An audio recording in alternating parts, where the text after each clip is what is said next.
Bonjour et très heureux de nous retrouver pour méditer les textes de ce quatrième dimanche de Pâques. Au cœur du temps de Pâques, le quatrième dimanche a pour thème central le bon pasteur. Chaque année, nous lisons dans l'évangile de Jean un passage du chapitre 10 où Jésus se désigne lui-même comme le bon berger qui donne sa vie pour ses brebis. Pour cette année C, le bref passage que nous méditons reprend l'image de la parabole, mais pour nous dire le lien entre lui-même et son Père. Le Père et moi, nous sommes un, va nous dire Jésus. Ce thème du pasteur se rencontre également dans la deuxième lecture. Nous continuons la lecture du livre de l'Apocalypse pour entrevoir une nouvelle vision de Jean. Il voit l'agneau qui rassemble une foule innombrable et la conduit aux sources des eaux de la vie. Annoncer le Christ qui rassemble les nations, c'est bien ce que font Paul et Barnabé dans la première lecture. Ce récit d'une mission difficile brosse le constat de la rupture avec une partie du peuple juif, alors que les païens se convertissent dans la joie et l'action de grâce. Découvrons comment la parole de Dieu ouvre l'espérance et la joie du salut apportée par Jésus le Christ, le bon pasteur. Et nous commençons par la première lecture. Dimanche dernier, en lisant un extrait du chapitre 5 des Actes, nous suivions les apôtres à Jérusalem, tout heureux de subir des humiliations pour le nom de Jésus. Ce dimanche, nous passons du chapitre 5 au chapitre 13. Entre-temps, les Actes racontent la première persécution à Jérusalem, le martyre d'Étienne, l'un des 7, la conversion de Paul et les premières missions de Pierre auprès des païens.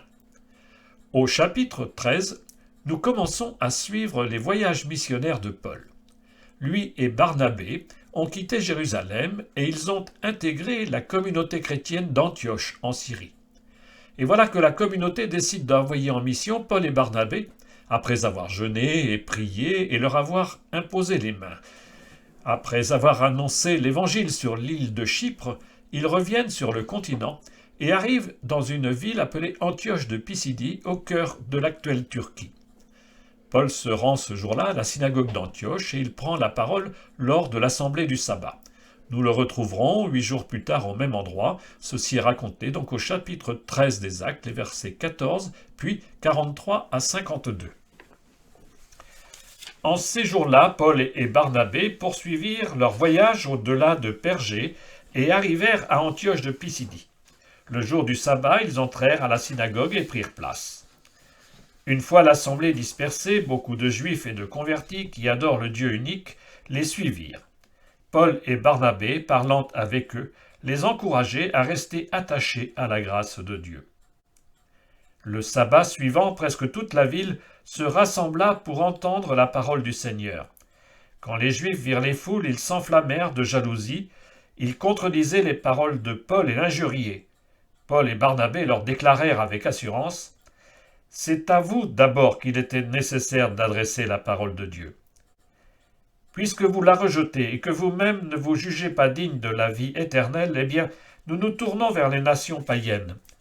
C'est le commandement que le Seigneur nous a donné. J'ai fait de toi la lumière des nations pour que, grâce à toi, le salut parvienne jusqu'aux extrémités de la terre. » En entendant cela, les païens étaient dans la joie et rendaient gloire à la parole du Seigneur.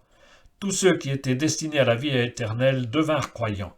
Ainsi la parole du Seigneur se répandait dans toute la région. Mais les Juifs provoquèrent l'agitation parmi les femmes de qualité adorant Dieu et parmi les notables de la cité. Ils se mirent à poursuivre Paul et Barnabé et les expulsèrent de leur territoire. Ceux-ci secouèrent contre eux la poussière de leurs pieds et se rendirent à Iconium, tandis que les disciples étaient remplis de joie et d'Esprit Saint. Les versets 15 à 42, que nous ne lisons pas, nous font entendre un long discours de Paul qui résume l'histoire du peuple juif jusqu'à la venue de Jésus, sa mort et sa résurrection. Nous reprenons le récit à la sortie de la synagogue pour constater que les gens sont plus qu'intéressés par l'annonce de la foi nouvelle. 8 jours plus tard, non seulement la communauté juive se rassemble pour le sabbat, mais toute la ville vient avec eux écouter Paul et Barnabé. Mais les choses tournent mal. Les responsables de la synagogue réagissent violemment. Paul et Barnabé constatent alors que se réalise la parole de Dieu. Israël devient vraiment la lumière des nations, puisque ce sont les païens qui accueillent le message. Ils le reçoivent même dans la joie. Le drame, c'est qu'une partie du peuple élu, en particulier les chefs de la synagogue, rejette les messagers de la bonne nouvelle. Attention toutefois à ne pas lire ce récit pour en faire l'amorce de toute forme d'antisémitisme.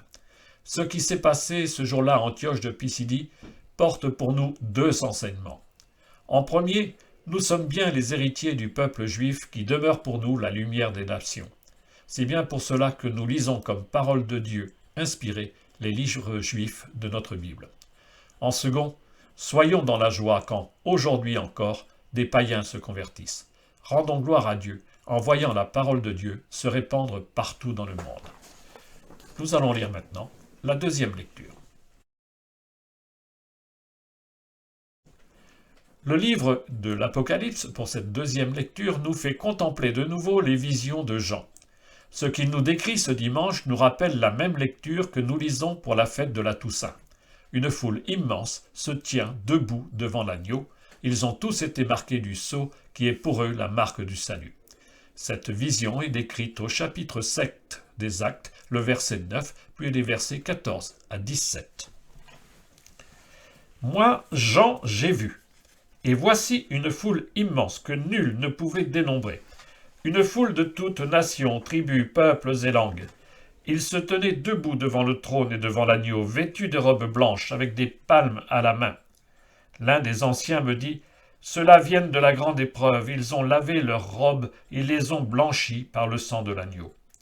C'est pourquoi ils sont devant le trône de Dieu et le servent jour et nuit dans son sanctuaire. Celui qui siège sur le trône établira sa demeure chez eux. Ils n'auront plus faim, ils n'auront plus soif, ni le soleil ni la chaleur ne les accablera, puisque l'agneau qui se tient au milieu du trône sera leur pasteur pour les conduire aux sources des eaux de la vie. Et Dieu essuiera toute larme de leurs yeux. Lors de la fête de la Toussaint, nous lisons le début de ce passage. Il nous rappelle que la source du salut, c'est le sacrifice de l'agneau. Les élus sont rassemblés, ils portent le vêtement de fête, le vêtement blanc de leur baptême. Ils ont traversé la grande épreuve de la vie.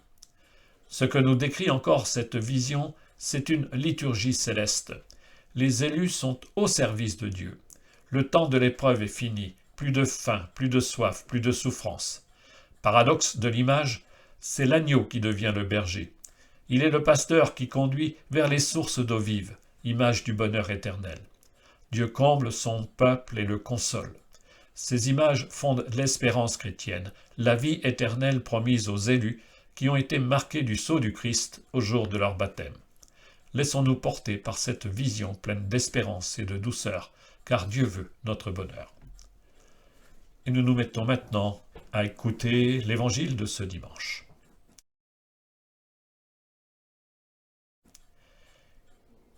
Dans cet évangile, c'est la petite fête à Jérusalem, celle qu'on appelle aussi la fête de la dédicace du temple, ou encore fête de la lumière au mois de décembre.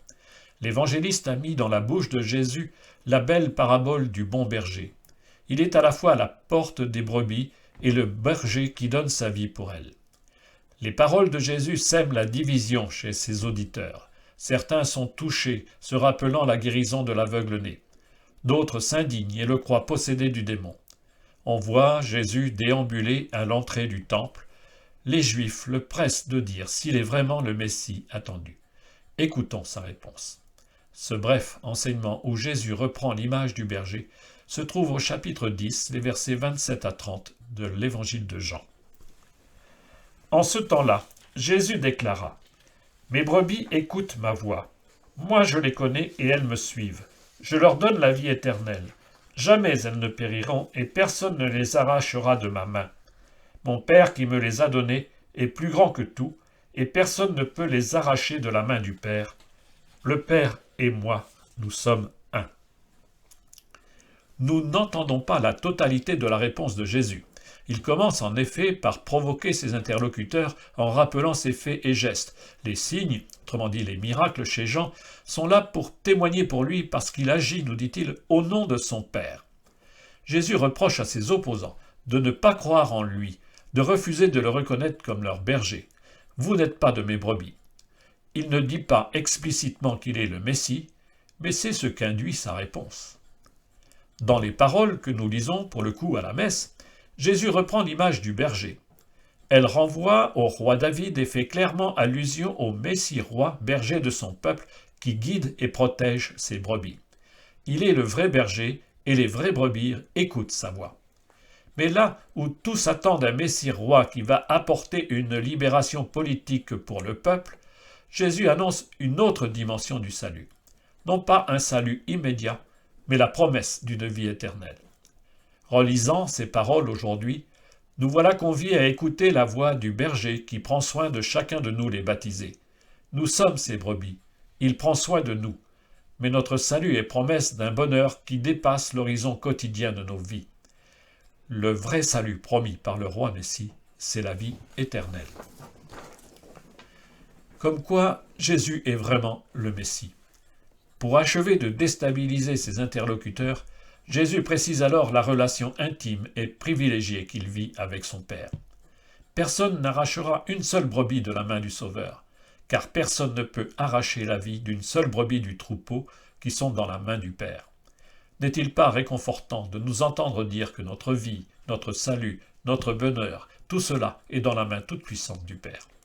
Quelles que soient les épreuves que nous traversons, personnellement ou en Église, gardons l'étincelle de l'espérance. Le Père et le Fils, ensemble, prennent soin de nous.